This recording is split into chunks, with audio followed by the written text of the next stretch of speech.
Good morning, welcome everybody, welcome to my channel. My name is Chrissy and I'm here with my girlfriend Sandy. Hi Sandy. Hi everybody. And we've braved the cold this morning. We're out here, it's been -7 here this morning.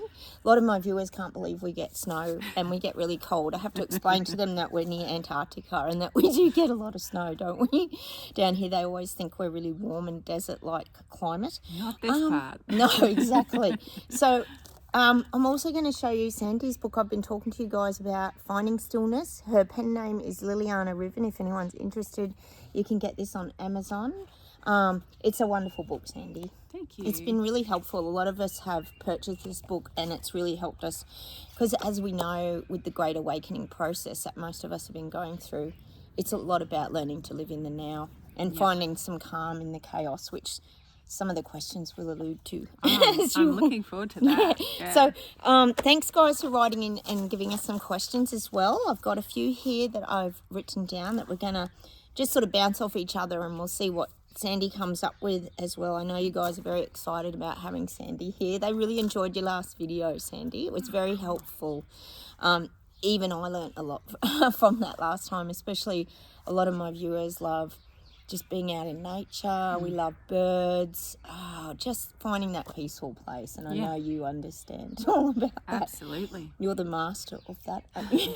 Well, that's what I do so often is that, like at the moment, I'm regulating a family that's a couple that she's just had her fourth bub and hubby works away. Yep. Her in-laws are moving into the property as well. Yes. New property, new bub, in-laws there, and she's just a mess. That's a lot. I go and just hold that space. And I'm watching how, as we're collectively learning more, things are going quicker and faster. And I've just been drawn to traumas from animals in my life, and they taught me how to manage myself and help other people understand what's going on. And that came from sort of early out-of-body experiences when I was little. So I came in and felt the world pretty early. You did. So it's been a journey to understand that, and really great to be able to join you today to kind of it's exciting. Share some questions. And that's what I've shared with my viewers too, like how we met each other from working with my traumatized rescue dogs, which my viewers love. Sprocket and Sophie, they know how crazy they are. And you know how crazy they are. I do. But how you transitioned from working with horses, animals, and you've got this real knack of understanding and healing people. To explain to the guys that you do a lot of healing sessions as well, don't you? Big issues. Things that people go to the doctors for and the doctors kind of give up on them. And people with families that have got big issues, that have had generations of issues, and I just help them explain and just give them a side of things that the doctors can't, because that's not what their training is. And even vets are going down this direction of money. It's all it is money turning into actually we often talk about that here. A lot of them have pets as well, dogs and cats. There are some amazing vets, and you know, it's lovely to find them, but there are some that are going very corporate, like the medical system. And you know, it's true. It's a shame, but it's pushing people to find alternate answers and become more intuitive themselves, and that's what I guide people to do. Yeah, and I think that's the problem that a lot of us here on my channel have too, Sandy, and I know you get it. We have bouts, as you said a minute ago, with the collective energy changing and everything shifting. We feel these things still as sensitive souls, even though we've learned. We're talking a lot about the art of detachment. It still affects you. You get those bouts of anxiety. Like I know you still get them. We get tightness in the neck. We get physical ailments in our bodies. And I think that's something that a lot of us would really like help with as well, that we do get challenged by. Yeah, you know, anxiety is a natural part of being human. And what it really stems from is a deregulated nervous system. So that when the world gets a bit rattled, or collectively there's some new information coming in, your nervous system feels it, and you, depending on how it triggers any traumas from the past, your body will kind of shake, and that's what the nervous system's for, is to shake things off. And if you don't, you have to then sort of purge the pain, and then from that comes this amazing understanding that you can share with others. And upgrades are happening all the time. Every time you allow it to come in and when pain goes in, when you heal it, the pain, it hurts going out. Pain, and it's in and out, it hurts just as It does much. hurt going out. Yeah. I agree with that. A lot of us talk about that. The suffering was terrible during a lot of that awakening process, wasn't it? Yeah, and that's a collective It's shift. uncomfortable. Really uncomfortable. Oh. And I think when you get those little bouts, you get nervous. Is it coming back again? Are you going to have to go through? But it seems much shorter and more condensed. Yeah. And we've certainly found better ways of working through it. Yeah. A lot of us here distract ourselves. Like I said, get out in nature, watch the birds, do things that keep us busy. Yeah. It's not easy, though. It's not easy to detach from this world. Well, it's leading into my next book that I'll be hopefully publishing exciting. soon. We did talk about that last time. Yeah, there's Which lots to is write, but about? it will be about finding your soul. I think I need to sort of aspects of finding the true self and understanding that so much of that early, especially in your teens and your 20s, is a lot of genetic dispositions. So things that you've copied from the information in your cells from your parents and grandparents, etc. And by the time you figure that out, you've already gone down a path that may not necessarily have been yours, and then you start changing your path in your 30s and your 40s. When you start to find yourself. So little aspects of how to get back to that place. Yeah, that's interesting. It's almost like your soul's purpose as well, isn't it? Oh, he nearly knocks it over there. Used to it. And we got a great question actually the other day that I answered prior to us organising this video. Well, we knew it was going to happen, didn't we, guys? Sprockets knocked the camera over already, guys. Apologies, just the usual. He'll do it again in a minute. He's got to be very close to Sandy. You know what he's like? Oh, he's a big goof. And the question we got, which was really interesting, and my guides actually guided us through the answer, but it was about why were we the first ones in this wave of awakening like us? But the guides actually said it's because we're the sensitive souls, the intuitives, the light workers, the psychics, because we were able to hold the frequency vibration high enough to keep people sort of moving towards it. So we had that strength, I guess, and courage, and that's kind of the answer I got, because the question was around why were we sort of chosen to be the leaders of the pack kind of thing. Yeah, someone had to. And so those that have had really resonated with compassion and resonated with wanting to push through this, because there are, as we know, we all know someone or a lot that are just they're the rocks, they're the ones that are on the end of the chains, the balls and chains, and we got to drag them. But it means that it makes our journey much more valuable when we have to be a part of the collective. So yeah, I agree with your answer. Yeah, that's perfect. Well, that's it. That's what it's felt like, hasn't it? Like we've been able to, and we're still strong in that. Yeah, you sort of wonder, would you choose that? But anyway, it has been a journey. Well, we get straight into some questions and we'll see what comes up. Now, I've got a wonderful viewer, Pamela Colley. You are always commenting on my videos. Hi, Pamela. I do appreciate it. She said, does laughing erase negativity? Because we do talk about laughing here a lot. And we've been calling it Clown Show 2.0, meaning it's just so laughable. I love it. So do you think like laughing erases negativity? What What's an your view awesome on that? question. It's a great question. I know. It's so simple. Yeah. It is really simple. And I think it's kind of maybe, does it erase? That's a really good question. Or balance out. I think laughter is about, when you laugh, if you think of it on a physical level, it shakes you in that playful way. And what we don't do with our nervous system to regulate is shake enough. Like when I don't know if you've ever seen, you pick up a chicken, you put them down, and they shake the experience of you touching them off, because you've interfered with their energy. And animals do that naturally, but we forget to do that. So laughing is kind of a form of shaking the energy off in a good way. So I think it does kind of, erase is a good word, balance out. Yes, I think it's so important for that resonance of bringing you back into the now. You've got to shake off what's just happened. Actually, that's a good point. So whenever I used to compete in dressage and I had a horse that was exceptionally nervous, I trained myself to laugh. And so that when the horse's nervous system, because they're sitting on top of their heart chakra, comes straight through their heart, and they've got a big heart, boom, goes straight up through all of your energy centers, then it hits your nervous system, and if they're then volatile in their movements, you have to regulate very, very fast.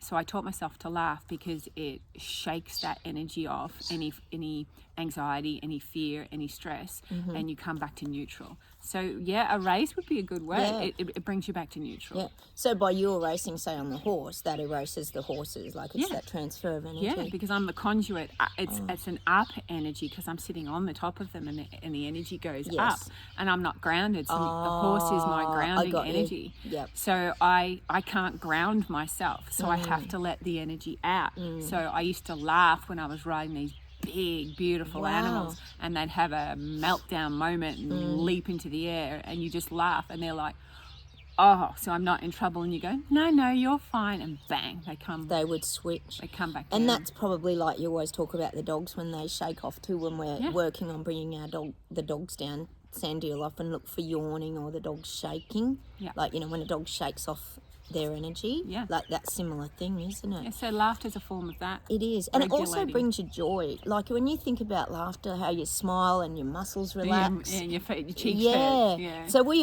have a lot of laughs on this channel. We laugh at pretty much everything on this channel, like all the leaders. We have code names like for everything, and we just find it laughable. And even like things, for example, the moon landing on India. You know, the just the craziness that makes no sense. The monkeypox. All the things that I mean, you and I have laughed about these things for years, but we all laugh. And so it does kind of erase. Yeah.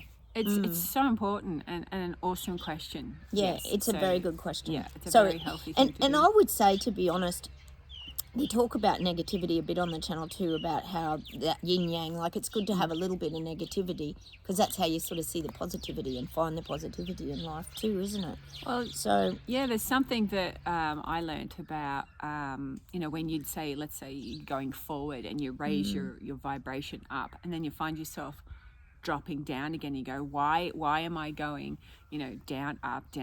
Yeah. Often the negative energy or the down energy brings you back to whatever you missed in that low vibration that you have to then bring back up. So the going down, the negative energy is not a bad thing. It kind of neutralizes you. Yeah. And what I learned when I was competing, every time I would have success, if I stayed up too high after that, something would bring me down. So I learned very quickly after a successful campaign that I would regulate myself and my horse right back down, thank them, be grateful, make sure if my horse could not compete, I wouldn't compete.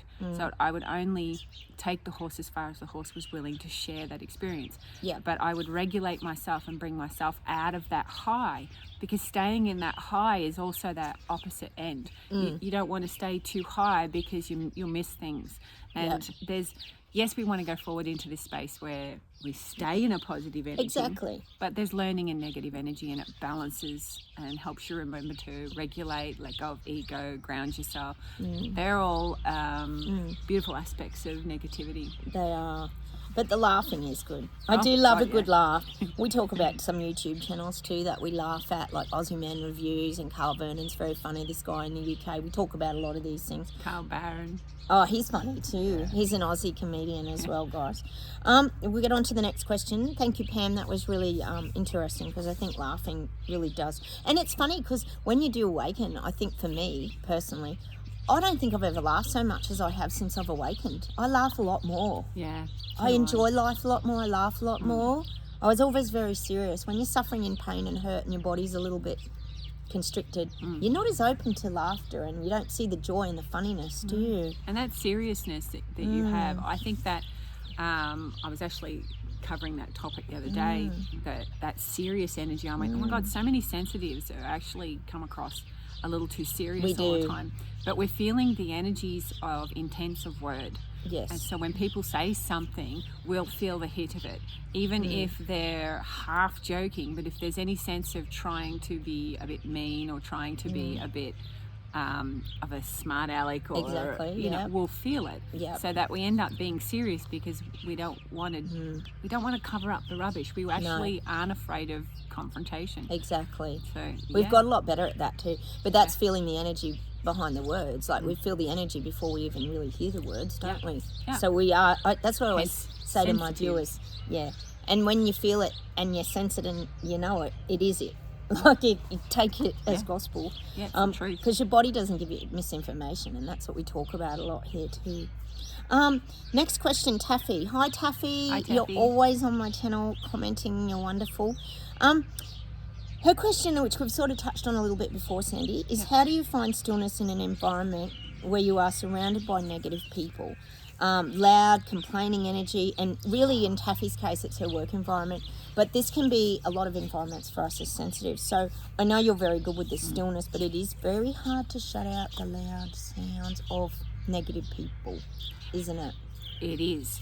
And if you're in that space, Taffy, or anyone in that space, it's a really wonderful opportunity. First, see that to be challenged. So clearly your guides or your soul's choice is to push through that environmental energy, and it can be, again, work, family, it doesn't matter where all that negative energy family is. would be another one for a lot of us. Yeah, but it comes back to a couple of things. So if you think about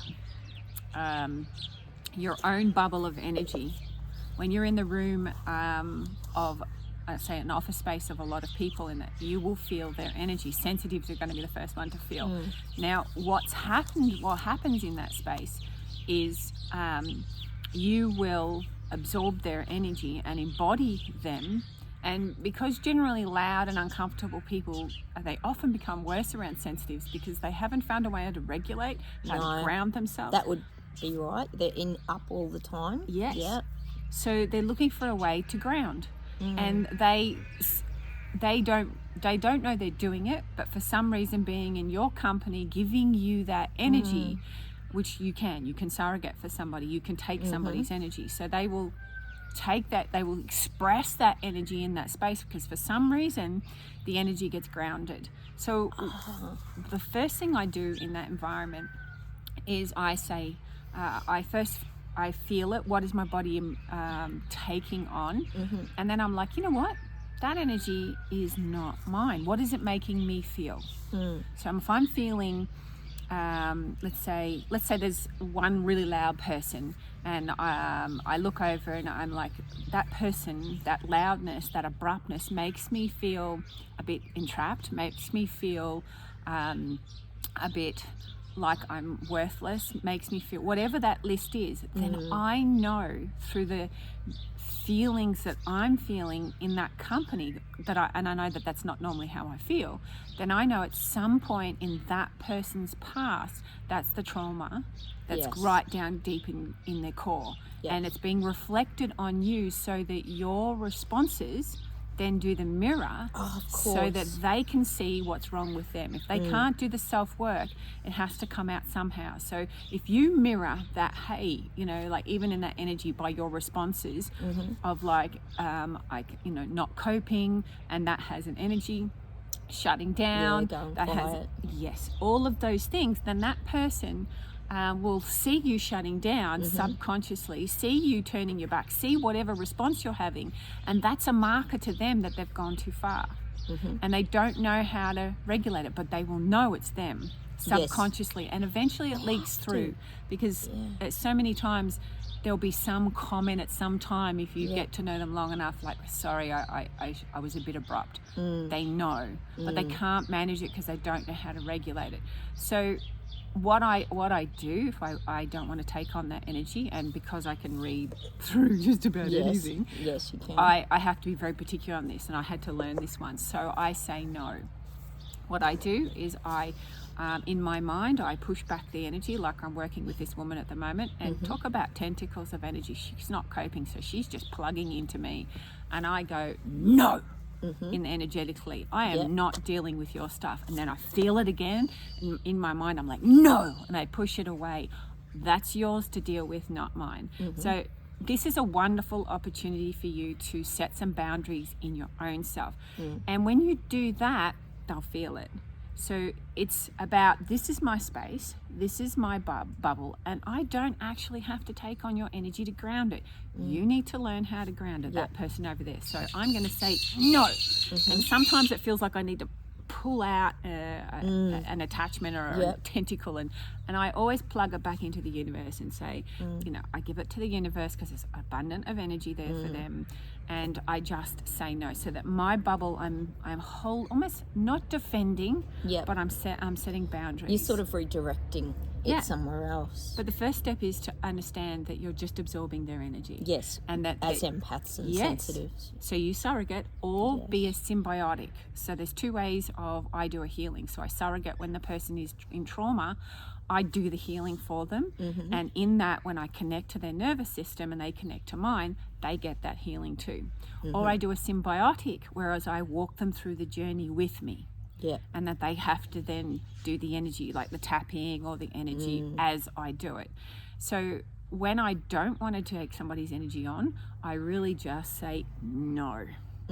And this is the opportunity in that space, is to look around the room when you're working away and then you're going, oh my God, I'm feeling this rush of panic.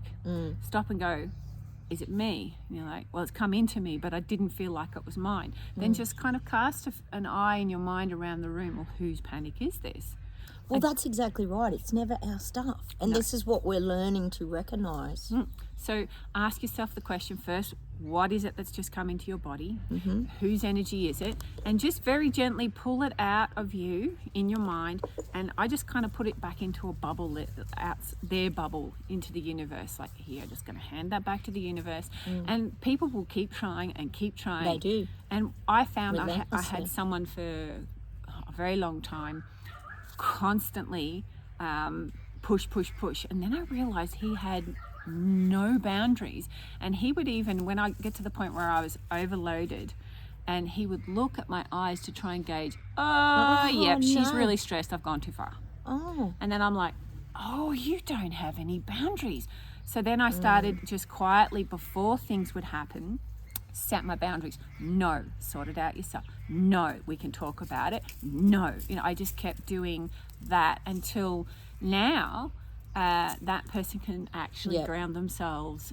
But it takes some people a long time. It's very challenging to do that, isn't it? Yes, it is. Because we are like the sponges who just absorb, and we've got to get better. But saying that, we're a lot more stable now with the awakening. We're much more stable in our stand, like just not literally, but just in our mind. I think we declutter a lot. We can think clearer. We know, oh, you're in a bad mood. I had someone actually the other day who was in a very bad mood. At the supermarket. I was telling the guys about it in front of me and my daughter. And she's an empath, Tarada, so sensitive too.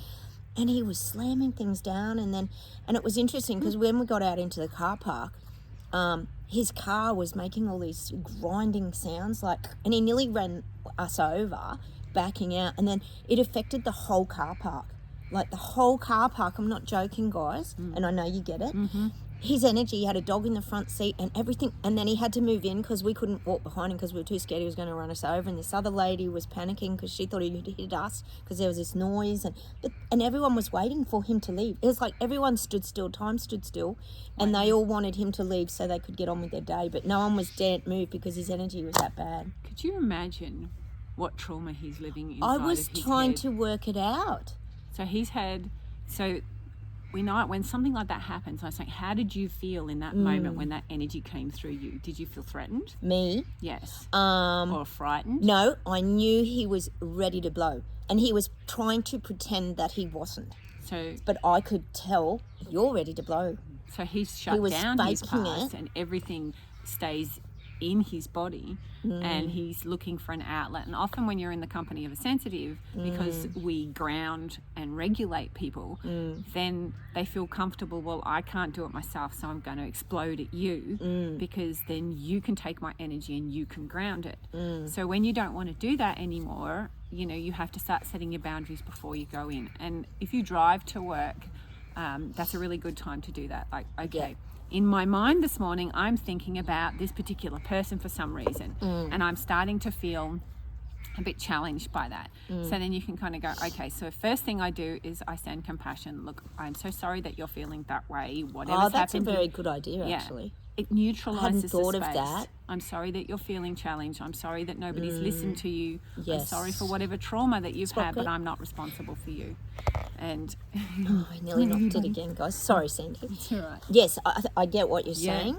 Look at it in a different, because I just detached. Like I instantly detached because I knew the energy, and I got my daughter to step back a little bit because his circle of energy was just so strong.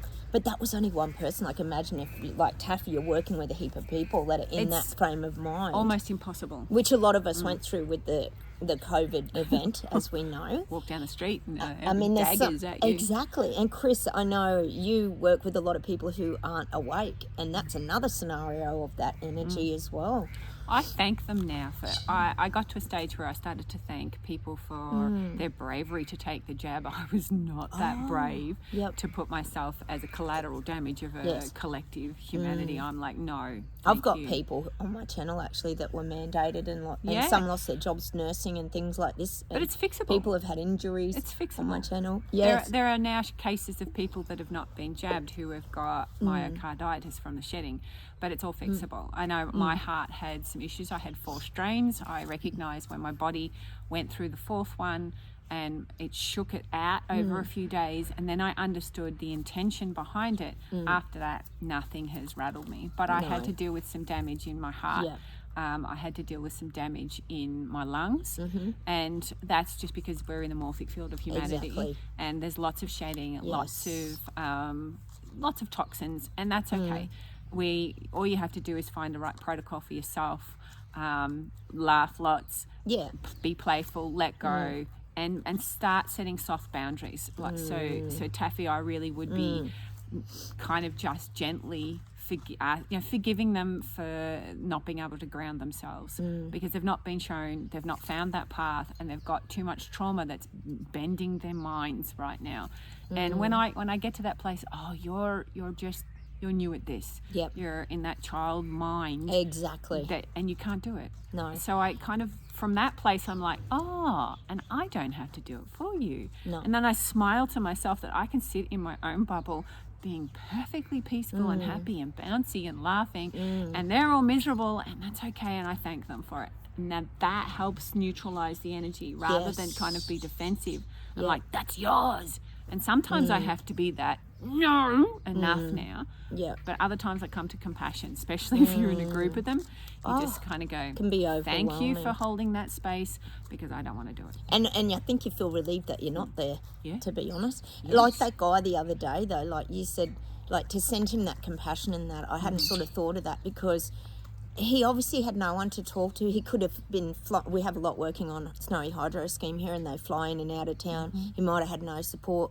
You don't know what's going on in someone's life, I suppose, as well. And the fact that you said his car was grinding, crunching, and everyone panicked. It did. Inside of his car is telling you it was crunching the gears. Inside of him, things aren't working. He's not aligned, so he's not aligned with his life. No. He's got all of this expression trying to come out, and he's been shut down.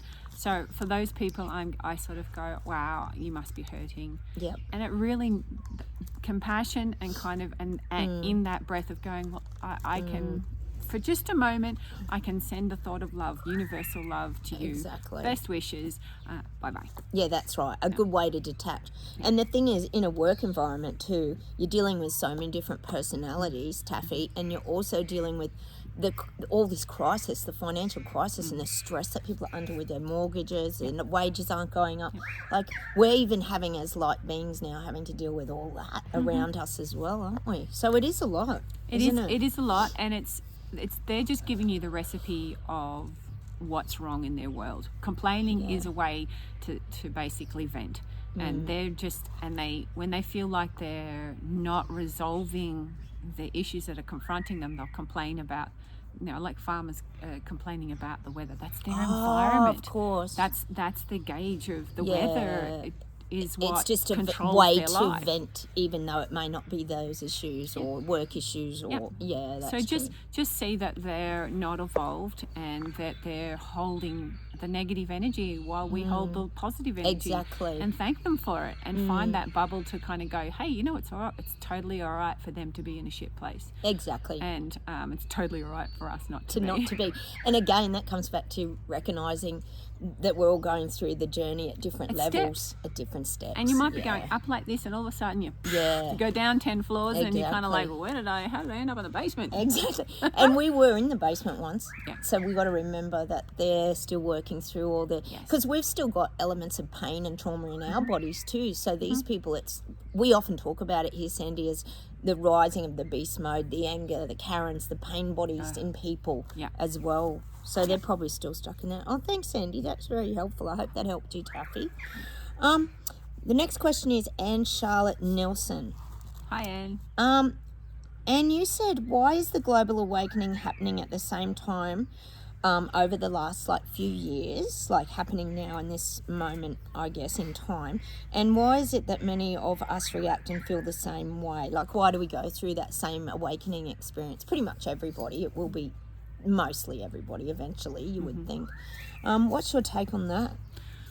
Okay, so if we go back to kind of the beginnings, the collective consciousness, if we're all back out in source and we want to evolve light, well, then going into the darkness will help you appreciate, understand, define light more. So we came here collectively to look at vibration, frequency, and light. Yes. So there was a plan a very long time ago when we agreed to come here in the light, and those agreed to be in its opposite, in the dark. Well, let's say in the basic steps, and this is in relationship to money, this comment, that the early on we traded for things, including energy. But then money became a conduit between trade. And at that stage, the energy was, if you truly believed you were of worth, then you would reflect wealth and money. Now, if you were, let's just say, killing people or stealing children or stealing off people or doing bad things, but you thought you had a lot of worth, you would be still reflected with money, which we see, which is why the bad guys had that path. Now, as we have collectively started to go, hang on a minute, who made that decision? And we're starting to ask questions. We're starting to say, I actually don't agree with that. Now, I'm too afraid to stand up and not pay my taxes, or I'm too afraid to stand up to my government as an individual yet because I don't know how. But people are. But in my own space, in my own house, in my own body, in this temple, I say no. And the more we're kind of understanding and asking more questions and starting to say, no, I don't want that, it's pushing on that spectrum of light and dark. So ultimately the conduit of money is now wanting to reflect a better version of humanity. Money itself wants to reflect the light, not the dark. We're coming out of the dark ages. So if we're going into the dark ages, we would slowly see more progression downwards, but we're not. Even though it feels like more's unfolding, but that's just a sludge at the bottom of the jar that is starting to come out. We're heading, because I'm seeing so many amazing things, and everybody's that's what we talk about. The frequency is different things just changing, but lots of body traumas are coming up, but that's the storage vault of your past. Exactly. So there's a plan a long time ago from the dark side how to be at this point, to basically what they're trying to do. If you think of it, for one way to explain it, that when we come into this body, we hold on to, say, the God particle, which is the conscious creator energy, the light spark, and we hold on to that in our body, and we basically take that back to source consciousness when we leave this container. But they're trying to get to that light within this container, because we go through the veil, we forget everything. So in this space, in this container of a body, they're trying to squish that, because darkness wants to take over light. Light doesn't want to do that. Obvious. But if you think about it, light wants to permeate dark. It does. Is it really any different? But we want things to be well. They don't. They want conflict. We want to be resolution. Exactly. So it's really a long time plan to evolve the species, or evolve the earth. It's more and us. We are just a spark of consciousness who wanted to learn about going through all of the aspects of dark back to light. So that's the journey. It's been a long plan where it's every step, even when I was in my, say 30 years ago, there was certain things, all it was ignorance, but the plan was there. And you think back of, oh my God, when that stepped in, computers first came in, all these, TV came in. When the first radio came in, the documents say that there was a massive pulse of deaths and illness because the frequency was first in. You don't in. think about that. And then they changed the frequency, that it was not an earth frequency. They changed it, the numbers just slightly, which then made a lot of people sick as well. So the more they do, it's like the more you work at something, the better you get. Well, in their case, the more they experiment, the worse they get, which is for them is better. So it's a long-term plan that they have written out over centuries to get to this point. But we are more saying now, as the more they do, the more we see, the more we feel, the more we know, the more we then start having an opinion. It was always going to be the case that once we reach a tipping point of opinion, their journey is null and void. But all that learning for them, they, with their egos, with their darkness, they still don't believe, and they have to hold that belief that their darkness will succeed. Otherwise, they're still pushing, aren't they? Yes, they have to. See, we talk about that darkness as being on a different frequency here on the channel. A lot of us really believe that, and that's why so many people can't see it. We sense, know, and feel it, and we just see visions in our mind and that. But a lot of people on the 3D still can't see that vibrational frequency of darkness. Your nervous system is much more engaged from whatever experiences you've had and your soul's choice. Yes. You're actually reading your nervous system going, and that tells your intuition, I don't think I want to do that. So we're going through this journey because that was the plan, the conscious plan. It's been a long time, and there's so many layers and details in it. But we're reaching a tipping point that we're, even in our own space, we're saying no. And that basically, you have 10 people in a room saying no, has more impact than one. 100 people more impact than 10. It goes on like that. And we keep pushing new tipping points. Yes. So that's why it's a long-term path of plan for the darkness to squish out the light, which is why we're feeling all of this, is because we're all having the same feelings in this morphic field of being human, and we're starting to be, because we're in the choosing to be sensitive, choosing to not shut things down, choosing to see, choosing to feel, choosing to hear. Yes, all our senses are awakened and open. Then we're choosing to have an opinion. Exactly. And that opinion counts. Now, it does count. Everybody in the world had the same feeling, like, no more chemtrails, no more poison. Well, the UK has been getting grey skies and rain still over there. And it's summer now. Yeah, but it will come to a point where people will fight back against it. Well, if it will all change, if in one day the whole globe actually had a healing meditation energy in at the same time, you have a massive pulse of light, and it would change anything. Joe Dispenza has been doing these world he's walks. very good too. Yeah, I forgot about Joe Dispenza. Yeah, I haven't watched him for a while. He's good. He's very good, and he's been doing these walks for the walk for the world, I think it's called. And they measured the resonance, energetic resonance of the earth before the meditation walk and during. Yep. And it rose the energy of the planet significantly. Yeah. So we're all experiencing the same things because we're in a morphic field. We're human. So the effects of the dark will pulse through all of us, and as you experienced it and you're like, whoa, what was that? Ask a question. Oh, I felt that. You felt something. Oh, that doesn't make me feel good. I don't say yes to that. You've had an opinion.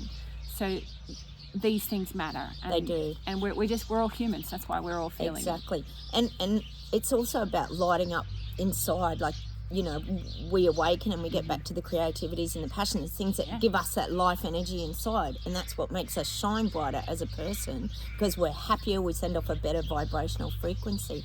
But we've been getting the analogy, Sandy, this last couple of weeks about when you do awaken, it's like going from the black and white TV to the big pixelated colour TV. The world is very different. The sky's bluer, everything's different, you know. We see things with just greater dimension, things we hadn't seen before, you know. So it's interesting, and like you're saying, the more and more that people go through it, it's got to override the darkness. So we have to collectively feel, if we're all sensitives and we're all awake to certain vibrations, then that vibration is going to pulse a particular bit of information. And that information is what we're all feeling, and that's the same part that you're feeling. Why do we all feel the same? Because it's the vibration pulse that we all go, oh, something happened yesterday. Oh, I felt that too. That's the pulse of the information that comes through that vibration change. We're all feeling it because we're in the same morphic field. Exactly. And it's only going to continue to grow and affect each other, isn't it, as well? Which is exciting. I think it's exciting. And I think, too, as a person, like, having been through, like, suicidal thoughts, dark nights of the soul, or depression, or whatever anybody might have gone through, everyone's journey. Grief's another big one. Huge. It's huge, very debilitating on the body. But when you do find that place, you just feel like someone else, like, don't you? You feel like someone else, and you can't help but want other people to feel that as well. And I think that's why a lot of us fought back with all the freedom marches and that. We just wanted people to see the truth, and we still want people to see the truth. And it's this hunger for, I don't know, people to feel good and happy in themselves, you know, as well. Truth is painful. It's painful, is it? Well, it's really good. I had someone that I love very dearly, and I was being very gentle, but they weren't seeing themselves. So I would every now get to the wall where we're hanging off a cliff, and it's like, well, I have to call this truth, otherwise we're both going over a cliff here, emotionally or mentally or whatever the circumstance was. And I would say, okay, this is what's going on, and that's what I can see. But years later, that my friend would say it felt like a knife going into him. And I'm like, wow, truth. And I thought back to the times when somebody's gone, hey, you know, you do this or that, and I'm like, I didn't see that in myself.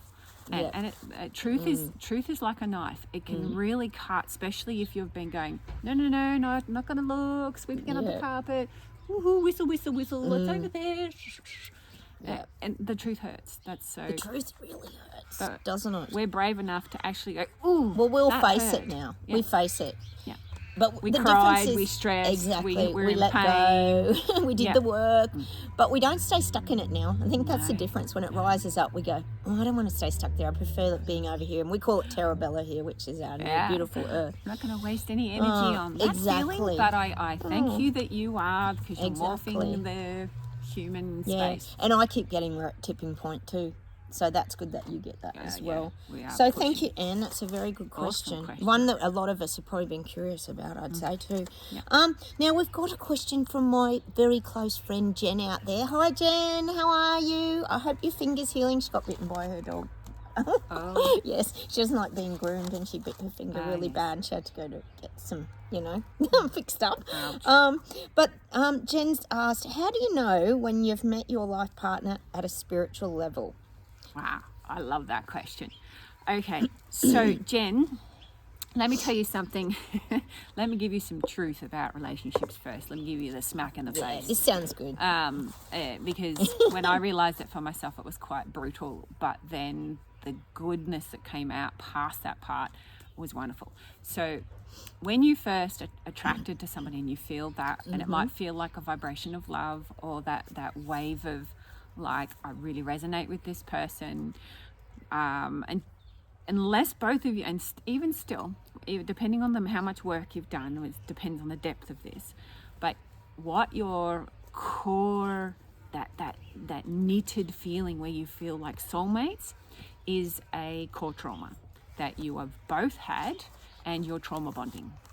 So that trauma bonding is something deep inside of you and something deep inside of them, is the same trauma. But what happens is, to get it out of you, you attract each other. Now you will express this end of that, and they will express that end. So that might be the introverted and the extroverted version of that trauma bonding that you've come together to heal, because you're not healing it within yourself, because you're like, you don't see it. We don't see, and that's genetic.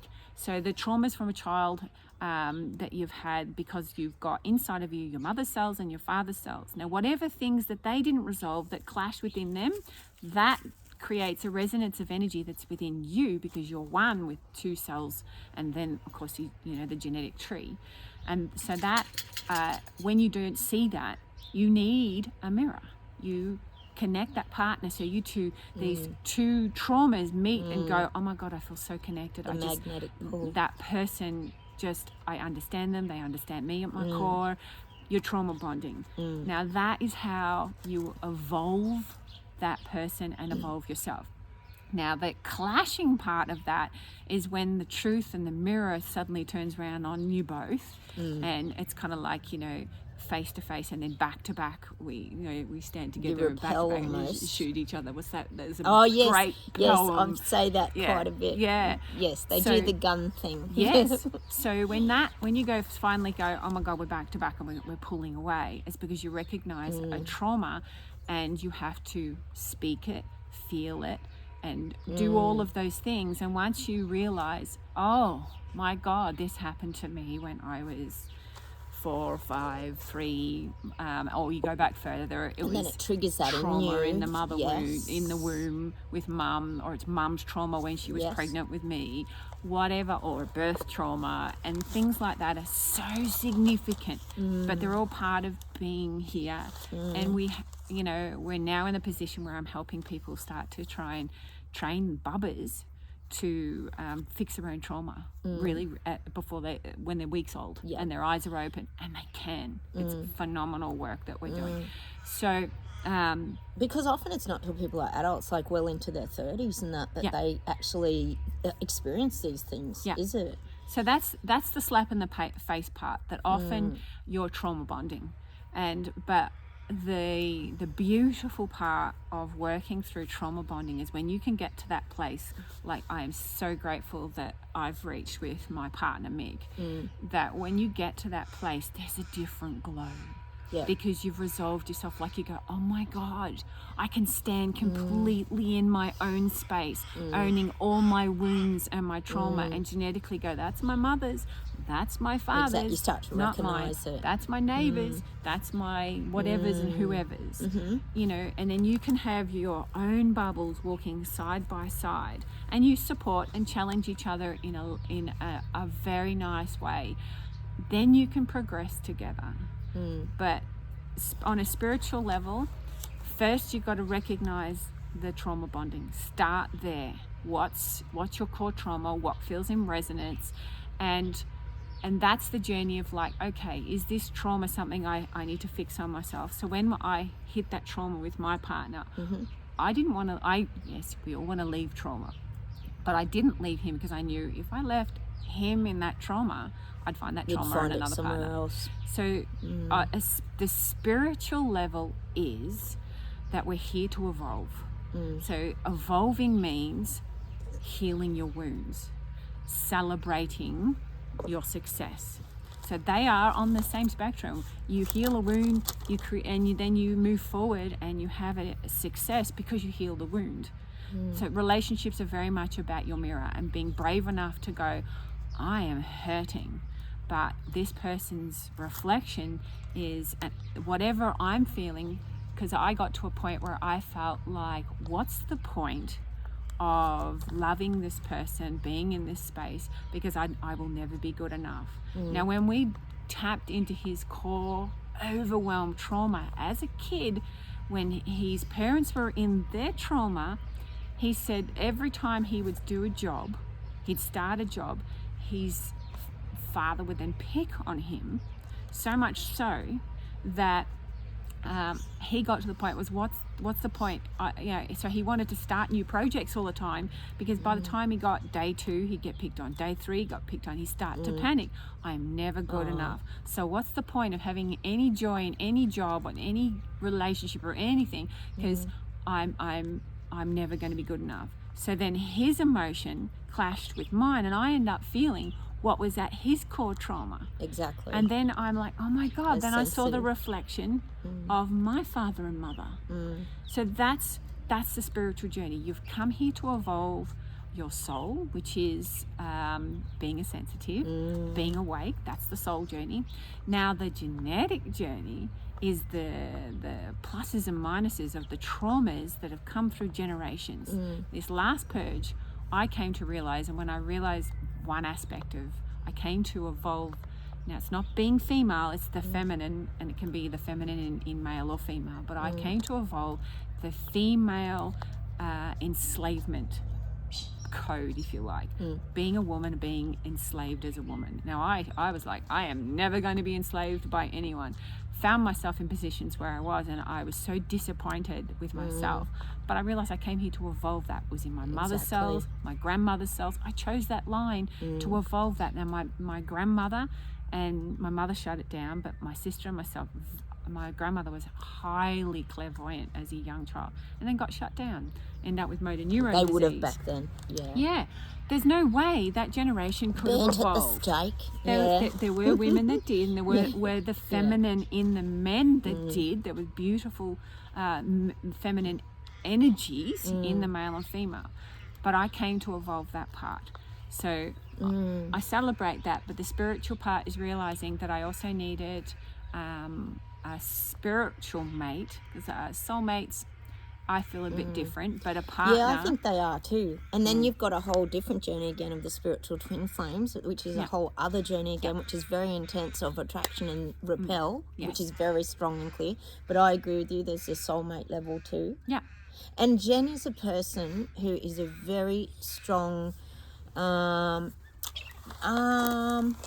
she's a great advocate for, she has a special needs brother who is a grown man, and she's very you do amazing things, Jen. You stand for him with the NDIS. I know how much work you do, and you even on my channel with YouTube, you'll contact YouTube if they haven't put my channel.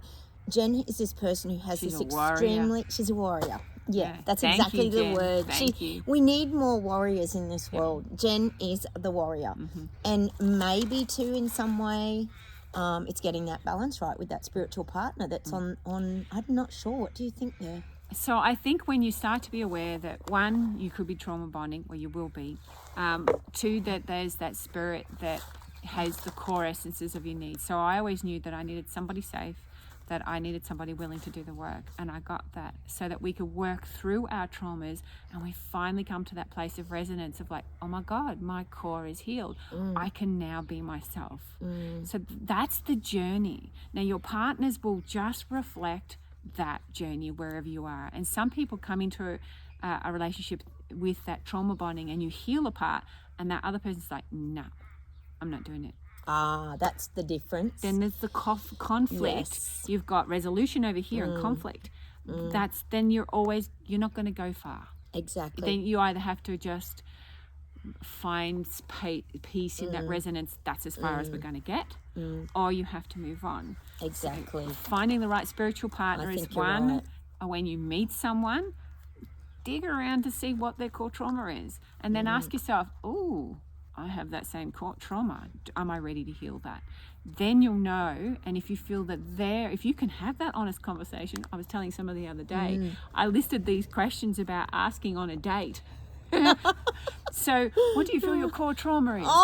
What? And I'm like, interview them. Why not? If this is going to be your life partner, yeah, exactly. Interview them. Ask the questions. I think someone came back into her life recently too. That was.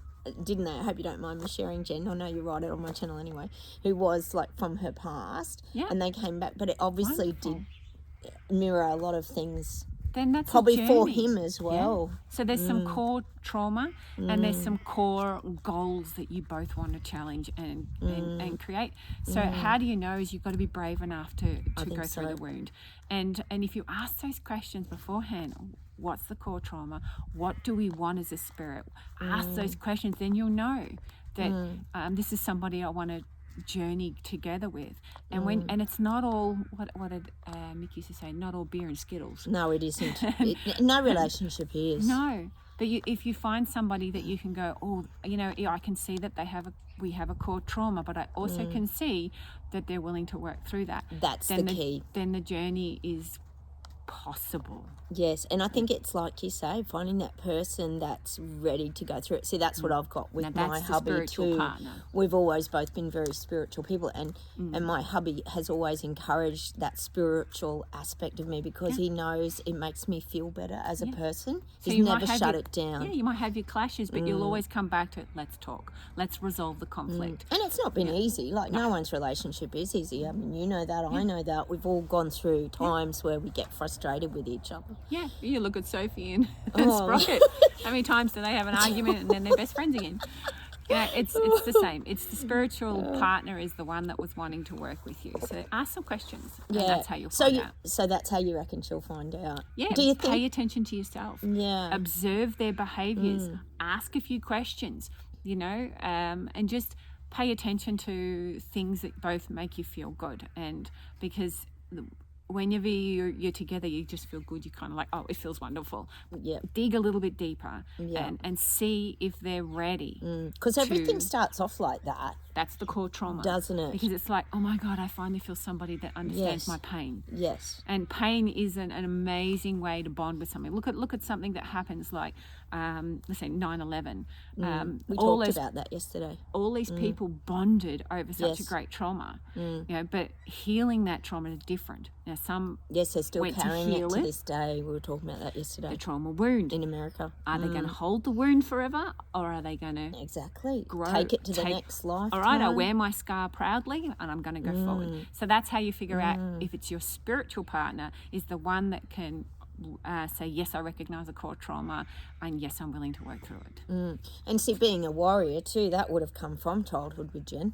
Yeah. Like she would have always been. So she needs to find somebody that can accept a warrior, that beautiful masculine energy of a warrior in a woman's body. So you need a man that can be a warrior in a masculine way. That would make sense. And that, so recognize that the spiritual journey is one that can challenge you, but nurture and support you, or allow you both where you can challenge each other and support yourselves. You've got to be able to support you. You can't expect it all to be that they will be the one that does the support. No, exactly. So the spiritual partner is somebody that you recognize will actually not put the head in a hole.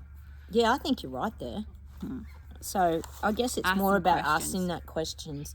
And it probably is a feeling too inside, you know. When you start asking them those questions, you'll start to know. Exactly. And it should be easy and flowing, like you say. It should, and it should be, but it should it's be, not. but it isn't. So you're not alone, Jen. We're all hearing you. So thanks, Jen, for that question. I hope those little tips help you there. But I know you are an amazing warrior, and you do a lot for my channel. So I just want to send you blessings, because she's really fought for my channel at times when I've been ready to shut it down, and she's really encouraged me. And maybe stepping into that strong masculine energy, allowing yourself to be soft and be nurtured too. And that could be what sometimes gets mirrored back to Jen, is it's okay. You can't be the warrior for everybody, you know. You can actually step back and say, actually, today I'm not going to be your warrior. I'm a strong warrior, and today I'm nurturing myself. Exactly. Plug into the feminine a little bit, maybe. Thank you, Jen. Angie Venner, what happens to those who refuse to wake up? Because we know there's quite a lot of them. She has been getting hassled for 4 years by a man who is a narcissist, who tries to make her feel small and stupid, and he's basically clueless. And he sort of just won't leave her alone. Like, we're 4 years on and he's still, we know how it feels. We've had a lot of these people ourselves in our lives. And they just, it's like being a conspiracy theorist, granny killers, all this kind of stuff. We talk about it regularly, as you know, Sandy. How do you deal with these people? Like, my mother's another example of the ones that won't wake up. I thank them now. I thank them for being, holding all of that dark energy. You know, the venom that they're spitting out, the anger, the bitterness, is all of the dark that's so stored in them, and it just comes and spits out. So now I come to the place when I see someone in a mask and I see their angry eyes, or they're trying to hurt me, or they're bitter and they squish me for a moment, like, ooh, that hurt. That's poison in them, not me. No, it's not. what happens to those that are in that place? Well, once we reach a tipping point, the light will come through them. Now, for those that have done no work, when that massive wave of light comes through them, they are going to hurt. And I actually don't think a lot of them will survive. Neither do I. It's I too think much you're right. pain. The breaking open from that imagine? caterpillar into the butterfly, some won't make it. No, they won't. So, but then the rest will collapse. We're seeing things like bigger things like pneumonia is massive at the moment. Yes, the RSV and all that. So bodies are being challenged. Like they're kind of like, if you don't wake up and listen, we're going to cause the waves will get bigger and bigger. So they'll go through sicknesses, illnesses, strokes, heart issues, more and more. Every single person on my channel is telling me every day about someone they know with strokes, with myocarditis. That's the darkness. Yeah. That the poison that they're keeping in, rather than... It is poison. Rather than turning to the light and actually resolving the conflict, which is light and dark, they're holding it and they're like, no, I just don't even want to look at the conflict.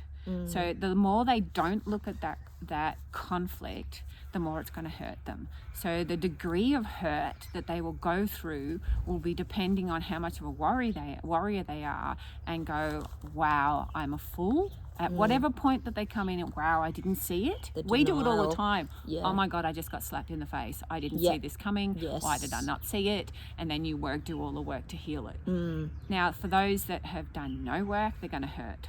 They're going to hurt so much. And so I thank them, because I'm like, oh my God, you are going to go through so much pain. I'm glad I get a little wave at a time. I don't want to deal with... in a big chunk. Can you imagine the last 4 years slapping you in the face? Finding that out. We talk about that a lot. In one hit. How are people... They're not going to cope. They're not going to cope. Or they'll get really, really sick. They won't believe it. They will hit the ground. They'll become humble. They will then be apologetic, and they will become warriors. What can I do for you? What can I do? I've got so much to make up for. Overcompensating, That's almost. Yes. But that's going to hurt. Sorry, Sandy. Go for it. You know what always gets me too is the logic that disappeared over the last 4 years, right? I was telling the guys the other day, the four guys I sit with in the morning, they've all been getting their flu jabs. I knew they'd been getting them because they all got sick. They didn't tell me they had their flu jabs, but they ended up talking about it the other day, and they kind of were sitting there like, oh, this bloody flu jab, why did I get it? And I'm sitting there thinking to myself, why did you get it? You know, it's giving you a dose of the flu. You've all been sick. But it's like, what is that even? Like, it's like they're stuck still. Their logic's telling them, no, this isn't working, but we're still going to do it anyway. Because they're in that vibration and that age, where in their body they're holding a lot of information. So trauma possibly too, like you're saying, the darkness. They haven't resolved. Well, one's from Germany. He grew up in Germany. He's 88, so he's been through the whole event. So he's got all that conflict. Yeah. So the jabs, the flu jabs, even though we know that the flu jabs now are actually with all of those other things in them. Exactly. But that energy resonates with the conflict that's deeply buried within them. So it feels easier just to accept more conflict than resolve the conflict and become well, because they've already got all this darkness in them, and eventually it's just going to, it's their way out. It's their slow way out. My father he's on 6 or 7 or whatever, and he knows he's only got another year or so. Yeah. And I think that would be right too. A lot of them are boosted right up, aren't they? But he doesn't want to resolve himself. He wants to stay in conflict. He wants to sweep it under the carpet. He wants to die without facing what he's done in the last 70-something years. So I get you. He's it's probably too much to go through. Like you said, that they will break, like they won't make it. My father was from a war era. My grandfather was a prisoner of war for 3.5 years, and I still feel like I'm part of a war generation, two down.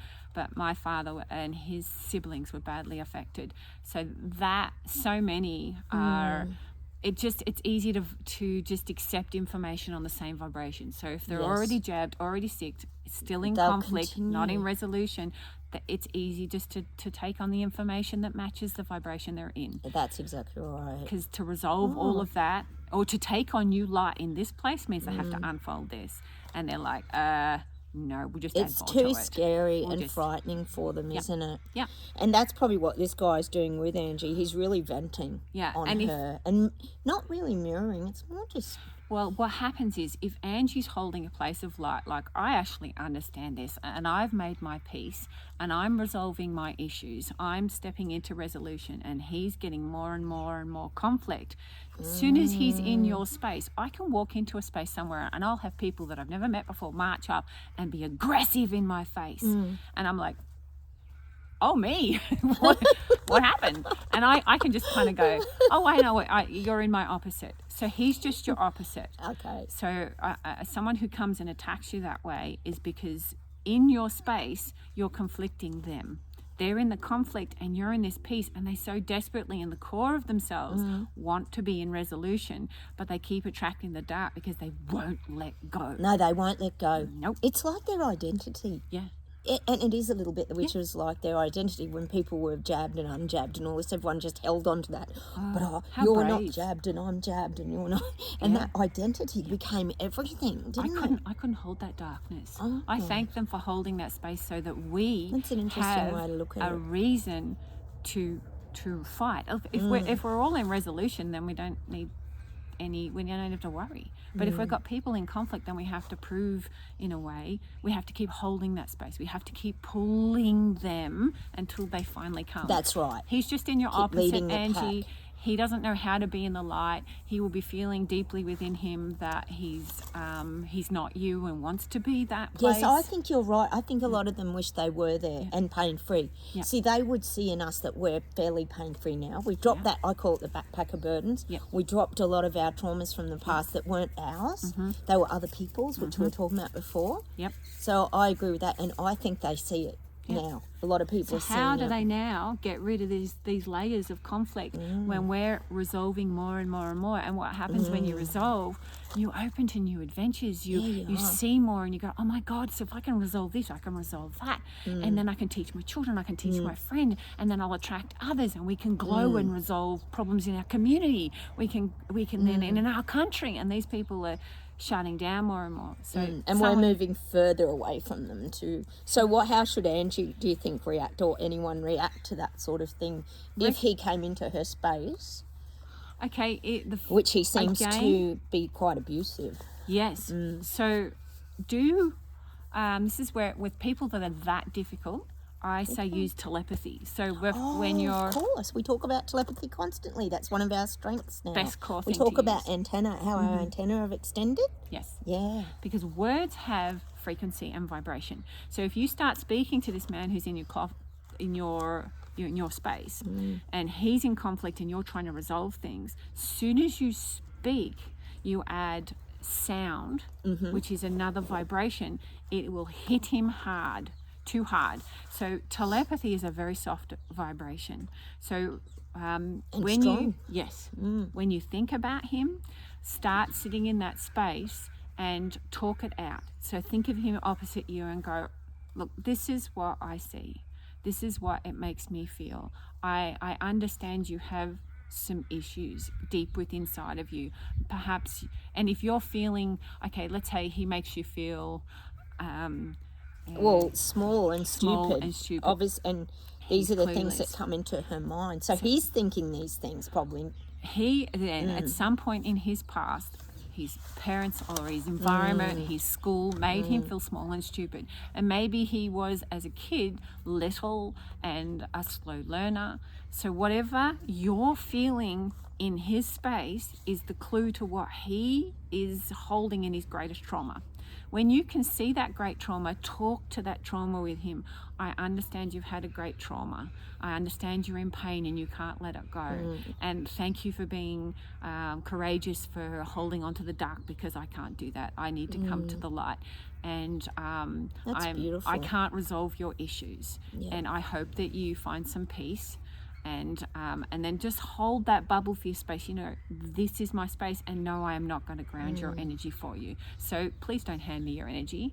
So telepathically set a very strong gap between the two wherever she of is, if she's at home or where. Driving into work is often the best way, because in a car you can yell and scream it out when you need to get out. Sometimes I get if I can't resolve it calmly, I might have to growl get it it out. out. Mm. Then I look at it and go, oh, I put all that energy into feeling that.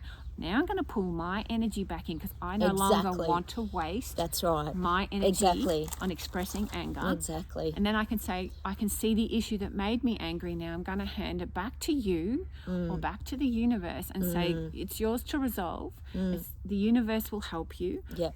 You can't use me as a conduit. And I think what would happen there is he would automatically drift away. Yeah. I just see that happening. Yeah. You saying that would happen. He feels he would small be and removed stupid from her life. Yeah. Thank him for showing you. He's triggering that in her too. Yes. So there's some trauma there. So if he makes you feel small and stupid, then at some point, being able to stand in your light and hold your space when other people will feel confronted and jealous and upset by that. It takes practice being able to say, hey, I am proud that where I'm at. So just understand that he's trying to show you how he feels and do some telepathic work. Yeah, and that's showing compassion too. It's getting back to that. Comes back to that every time. Feeling sorry for them because they are in pain. They are in pain and we're not there anymore. And he's just trying to give it to you. So that's why he's relentless. Yes, he's sharing his pain. So what you got to do is when you feel hurt by it, you're embodying him, and he will continue because you've become the conduit for him to ground that energy. That's right. So what you've got to do is go, you know what, I've got to get this energy out, and then sit there and go, that's yours, I'm not doing it. And it takes practice before he'll back off. Yes. But once you get to that point where it's, I've got it, I understand the lesson that he was trying to teach me, that I have to go, no. No. And or putting like yourself a big in lump that of 4x2 bubble of protection and put him in the freezer. Put his name in the freezer. Good idea. Thank you, Angie. I think a lot of us have struggled with things like that, issues like that with people, even family. Tanya Vanderventer. I think that's how you say your name. Hi, Tanya. You've been with me for ages too. Are some people exiting the earth plane not mainly because of the picky, but rather more likely the end of their soul contract? And I thought that was kind of interesting too, because we know, as we've talked about, a lot of exiting because of the picky, as we know. And maybe that is their soul contract. Maybe that is the end of their journey here. Maybe they chose that path too, subconsciously, to get out of the trauma and pain because they couldn't face it. Yep. You know, like and we were at just some saying. point, this physical body can only go so far. Now, miraculous energy can change, but you have to have a lot of light and open yourself up to a lot of light. Now, there are people that get almost to their death moment and go, whoa, what am I doing? I actually want to stay. And they totally change everything, and a miraculous energy can occur. Can I just tell you something? That it just reminds me, when my hubby's mum had the stroke the other night, because you'll find this interesting relating to that, his brother heard her talking just before he went in the room and found her having the stroke, and she was saying, no, Darren, I'm not ready to go yet. No, I'm not going yet. I'm not ready to go yet. And Darren's already dead. So she was going through exactly that. She wasn't ready to go, and she didn't want to go. So your soul comes in to experience a journey. And the awakening means that you can actually fix this container in this body so that it can stay longer. So if you haven't done enough of that work, and then you go, this is my life, I'm done, then you're going to go. And if you've planned, I'm 100% certain, I don't care what age you are, if you're going 100% certain, this is as far as I'm going to get, the universe very quickly will go, okay, off you go. So that's why it's a choice on a soul's level, but we're actually, while we're in here, where all of our sensitives and waking up is going, I remember my soul journey, and I think I need to fix a few things because I don't like the cellular genetic story that I've been told, because we're storytellers and story listeners, and I want to change my story. So yes, those that just haven't figured it out quick enough are leaving. Yes, it's a soul contract, but they haven't done enough work in this body, and Mother Earth is a little bit like, you know what, you all need a slap. And off we you get go. that. So I agree with that. I think it is, sometimes it's a choice, isn't it? But in here you get your choice to evolve that. Exactly. If you don't, you leave early. Because I think even with the picky and things, like there would be people who got those warning signs, like whether it was a face paralysis or side effects, myocarditis, but they still continue on that path by choice. Unbelievable. I know. They I think they don't care. Like, that's just an example. Yeah. So thanks, Tanya. I think it's a little bit of a crossover there. Yeah. Look, it's very confusing times too, Sandy, isn't it? Yeah. We have got a lot of questions with a lot of this stuff because some of it just doesn't make sense. Yeah, and it's starting to understand what's mine, what's my soul journey, what's my genetic disposition, and then what can I evolve? Now, I can't change that I'm female despite the information that's out there. I can change the appearance of being female, but I'm still female. Now, I can change and evolve the feminine and masculine energies within myself. And part of the LGBTQ is very much about we're learning that we can express and change those identities rather than the physical self. It's just an identity. And there are some tribal groups that have layers of identity. They have like male male, female female, and then it's male female, female male, and it goes like this. So they don't identify as that there's crossover and it's normal. And we're all learning to evolve the feminine masculine energy. Yes. The dark just wants us to do it literally to cause pain, addiction to drugs, and it's financially a benefit. Exactly. It's kind of... And we all have that male and female energy. It's a balance thing, isn't it? Yeah. We just have different percentages of it. Probably, I'm sitting here wearing pink because I love pink, but I'm quite a feminine person. Like we're all different, aren't we? That's I'm my definitely point. not female because And I yet do you very... are in some ways. Yeah, I think I'm more... I have a very masculine jobs in the past. Yes, you do. But I'm balancing it out more now, going, I actually like to be more in the feminine. But you see some people, they're just so feminine. And then there's some that can actually pick up a shovel and... Yeah, exactly. I mean, I don't have nails done because we're always gardening, doing our garden. Exactly. So it's we've all got it in process, us. yeah. Exactly. More So thank you evolving for that. Louise Hayden. Louise has been on my channel forever. We're very close. We're very similar, actually. Louise and I used to be hairdressers, and we've got a lot of things in common. Louise lives in Wales in the UK. She loves gardening. Oh, she's Lots of lovely rain. No, she loves to garden. Well, the weather situation is very dire over there, and what is happening. And I think the question really that we're sort of coming to here with the weather is it's affecting a lot of people, but why is this happening? Why are they manipulating the weather? I guess, is it about the farmers so they can't grow things? Like, what's the go? Like, and I've also got that. Oh, yeah, no, that's the question from Louise, really. Yeah, okay. So the weather is, again, it's just another story. They're trying very hard to corporatize, the one world, so that there's one place that all the corn goes to, one place that all the wheat goes to, one place that you buy everything. You look at the supermarkets here in Australia, like Coles and Woolworths are now having their own brands so that they can kick out all of the smaller companies. This is about a conglomerate idea that we're all in the one world, one government, one rule, one financial pathway. We're poor, they're rich. It's really that simple. So the weather, they're manipulating the weather to try and control money. It's really at the core of it. It's about money.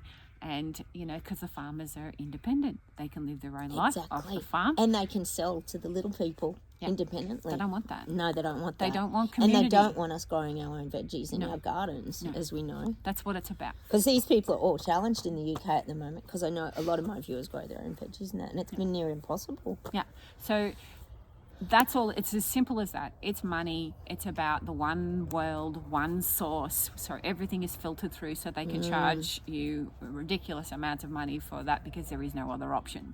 When you have options in a community and a community supports themselves, we don't need the bigger government. We don't need the Illuminati. We can live quite happily by ourselves. They don't want that. They don't want independent community, because then there's no point for them. So that's that. So what can we do about the weather? So collectively, if you can start encouraging people to talk to the wind, feel the sun, start having conversations about loving the weather, asking the weather to change, take over the story. Change the story. When I see 5G towers, I thank them for the new frequency that they're providing that kills us. So that if enough of us do it, then we can change the frequency of the towers. And The when Wi-Fi has never been so bad. Yeah. It's so bad. So then what we do is I welcome a vibration that's healthy and useful. Yeah. And productive. Yeah. And so when I see the chemtrails, I say thank you for the minerals. So with the weather, that rather than just observe and talk about this bad stuff that's going on, because that's just the story, that's just the manipulation, change the story.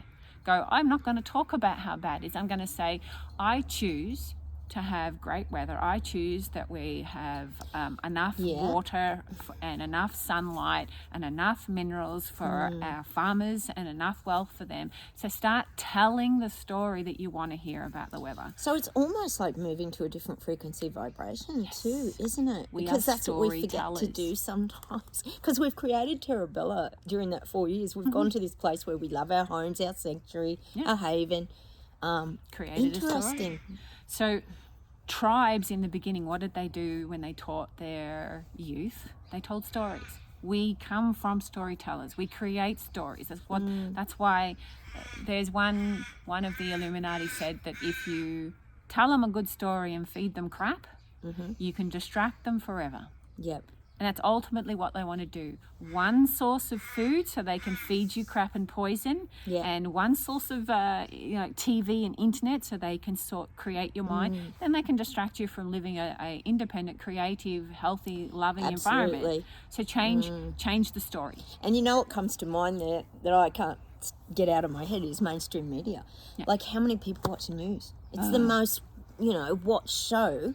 I mean, not with all of us, because we all watch Netflix and everything else. Yeah. But mainstream media just lies and just rubbish. I haven't watched it for 20 years. It's just rubbish, isn't it? We laugh at it and call it a comedy show for a joke, and we talk about it a lot here.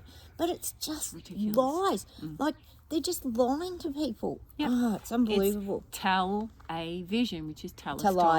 Tell lie vision. Tell lies. Tell lies. Television. So it's really when you see a lie being television. told. Television is a good one. Yeah. That's a really good one. Yeah. Telling us a vision to see. So they're going to tell us a bad vision so that then we will see it too, and we make it happen. Yeah. So it manifests because it's in your mind. So when you see weather manipulation happen, change the story. I choose this, not that. Yeah, so we're going to move to a different frequency. Yes. And if we do that collectively, again, that can start to change. Because we always talk about, too, with all this manipulation, how it changes Mother Nature, it changes the cycles of the animal kingdoms, changes everything. Observe yourself, what you're saying. Yep. Observe your friends and your families, your community, what are they saying? Yeah. Change the story. Yeah. We're much more powerful than we think. Wow, there you go, Louise. We've got to change the story again. Keep going back to Terabella. That's all we can do. Now, the other last question I've got for you, Sandy, is Lois Scott. Hi, Lois. Hi, Lois. Lois has been with me for a little while now, and Linda Jo, you've been with me for a little while now. I put these two together because it was a similar subject. What is your take on the fear around the travel? We know this is going on. We know that we've got all these plane events going on. There's turbulence, planes are dropping out the sky. There's all these injuries. EV cars, bike fires, they're stopping EV bikes being in units and all this kind of stuff. The e-tolls are rising. All this is stunting people's movement. We know it is. We're thinking 15-minute cities, all this kind of stuff. Do you have a take on that, Sandy? That, like, we know where it's headed and going, but is it all just fear that they're planting these seeds, or is it pie in the sky? Fear is a perfect story to start with. So it's the vibration to keep people from being adventurous. So if you're feeling confident, what happened over COVID? We all got, apart from the wilderness, but everyone got too scared to travel. Did. To the point they almost or touch anything. To the point that they would not travel outside their house. There is buildings being built over in Asia somewhere. I'm not sure if it's Japan or China. Big China. That they're tall buildings. Now, you don't have to leave the building for exercise, for food, for work, for family. You can do everything within inside the building. Yeah. So if they can contain you in a community, then they can keep the story, one story, one direction feed of you food, one story, give you a vision, feed you crap, then they can control you. Yep. That's what it's about. So it's just, if we like, you know, the times you've traveled, you're in your own little world, and then you go to another country and you see something and you see totally different community perspectives, not just one person, but a whole community of perspective that's different. And you're like, oh my God, I never thought about that. The more we join the global community, the more different opinions we see, which changes our vibration because there's something new. If you stay in a small community, fed and directed, you don't welcome in the new information, then you don't grow. There's no growth. They don't want you to grow. No expansion. That's what it's about. Yep. Shut you down, because then you're easily to train, easily to direct, and it's got to be China that's happening. Yeah, it's an experiment. Yeah. It's a big experiment. And I guess that's where it's so confusing, because like if you do look at the news, it's all renewable date, 2035 or whatever it is. But then there's the fear of the lithium batteries keep blowing up, and they're like, and there's No, this, it's just it's like the two stories are going at the same time, and that creates a lot of confusion in people. Do I buy an electric car? Do I not buy an electric car? Free energy is coming. It's already coming. there. It is coming. They're trying to shut down ways where they are no longer needed, and it's coming. It's coming quicker than they are, and they're trying really hard to stop us joining a greater community. Problem is, they can shut us down in a small environment, but we're becoming more telepathic. What is That's COVID exactly do? right. It actually taught us to trust our intuition more and connect. And listen and connect and send the message vibes. And that's what we've probably learned. The biggest thing from you today, Sandy, is maybe use our telepathy more to send those messages to people or situations. I'm having greater telepathic conversations with people. And when my mum was in the last 18 hours of her life and she was unconscious, I was having a clear telepathic conversation with her because I was open to it. So it's being open to it. Start a new pathway. Create a new story. Start in here. If words have a vibration, and if the English language was created to vibrate in a certain way that holds a low vibration, telepathy stops the sound of the words that have been created in English. Things like just simple things like good morning. So it's like a conflict. Morning is usually in an expression of someone that's passed, and we're saying good morning. Interesting. I don't care about that. I will still say good morning because I have an intention holding it in a higher vibration. But the English language was created to have certain vibrations that can be easily controlled. So be telepathic. Use your heart, use your mind, see the real story and create a new one. And you definitely, as a person that works with animals like horses and dogs, you've had to use your telepathy. You have to. Because that's why I think all of us here, we always say we'd rather have friends that are pets. Our pets are more of our friends than like people. We'd rather be around animals than people. They're not afraid of the truth. No. But you do have conversations with them in your head. It's crazy, isn't it? So do that. It's creating a new story. It is. It's time to create a new story for ourselves in our own body, in our own connections, and it's happening faster and faster. It is happening, and I've been predicting here like London would rise up, and they have risen up. They had a big march. I was telling you about it the other day because it's not on mainstream media. It's only on YouTube anyway. But they were really large, and there were lots of different people coming together fighting back against the. Well, we call them plasticine, pro-Palestine. That's our code name. Their marches and things, people have had enough. And they're rising up to these challenges with the immigrants, because it's like I always say to my viewers, the immigrants come en masse, so they stay in their violent energy, and they won't change their language, they don't change their culture, and so now we've got these big divisions and conflict going on as well, which is kind of a real challenge for people, isn't it? Yeah. And we need it. We need to causing people to come up in their life. Weaken an energy so it can break, so that all can break. But that's what they're trying to do to us, is shut us down so that we can't grow, connect, have another opinion, share another opinion, change someone's opinion. That's right. If you're with somebody that cannot change, start here. I love the telepathy. Well, that's the biggest message I got from today. So thank you, Sandy. Thanks for being here. This was really fun. I really enjoyed today. I've learned a lot from it. Any last tips for everyone? Because I know one question they'll be all wanting is, can you give us a quick little rundown, just briefly, on how to find stillness in any moment, whether you're here, you're in the city, you're in a busy work environment? What would you suggest that we do? Really simple. Take some time in your morning to set your day. So just observe yourself. Stop in your morning going, oh, am I starting my day in a vibration that will work for me? And if you kind of go, oh, I'm in a poor me, whose poor me is that? Oh, it's my mother's. Or, oh, it's, and I'm expressing that from yesterday. Do I want to continue on yesterday?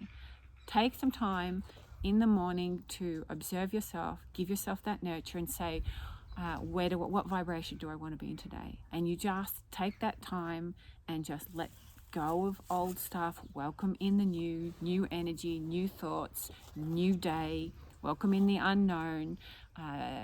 Yes, there's being thankful and grateful. Take that time to observe self. That would be something that you could do that would really really push this new opinion, the telepathy. Start with yourself. Scan your own body. Am I well today? What do I need? Start taking care of you first. I agree with that. Getting up and taking care of everybody else. We often say that. Take care of yourself. Yeah, because you're no good to anybody. It's like we often talk about being dragged back into the crab in the bucket too. You know, they need to come and meet your energy, not you go down and meet other people's energy. So meet your own energy Meet first. your own energy, exactly.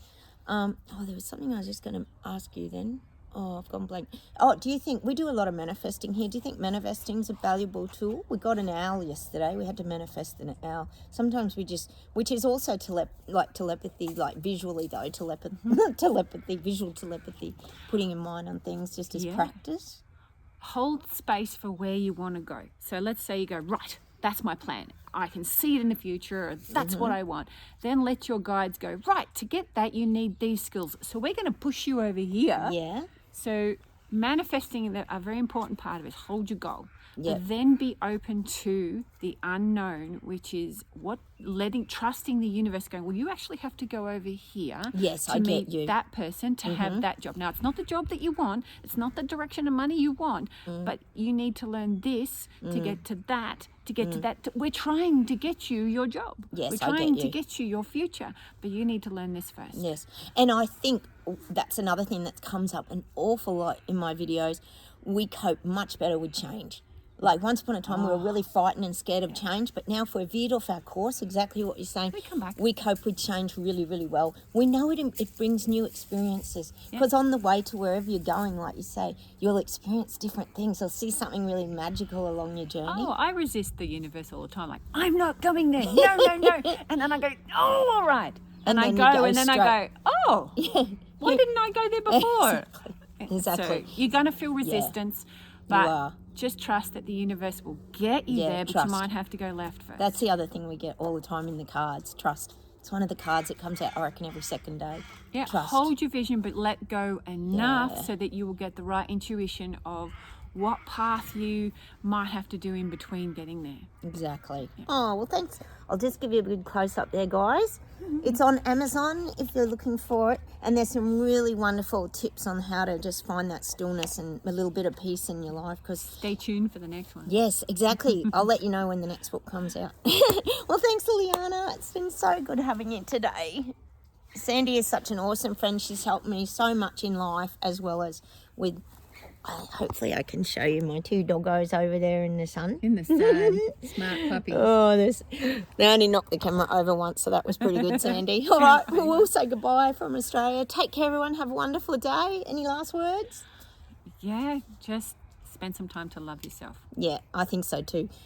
That's the most important part. And I think we really live in a lot of us now, we don't go to busy places. We spend a lot of time in our homes and have our alone. Like we got a saying the other day, like we're alone, but we're not lonely. Is what I get. We do it to protect ourselves. Yeah, and protect that sensitive empath sponges that we are. Until we're all in that beautiful place together. And we'll work on our telepathy. Thanks for the tip. It's brilliant. Take care, everybody, and I'll talk to you soon. Bye.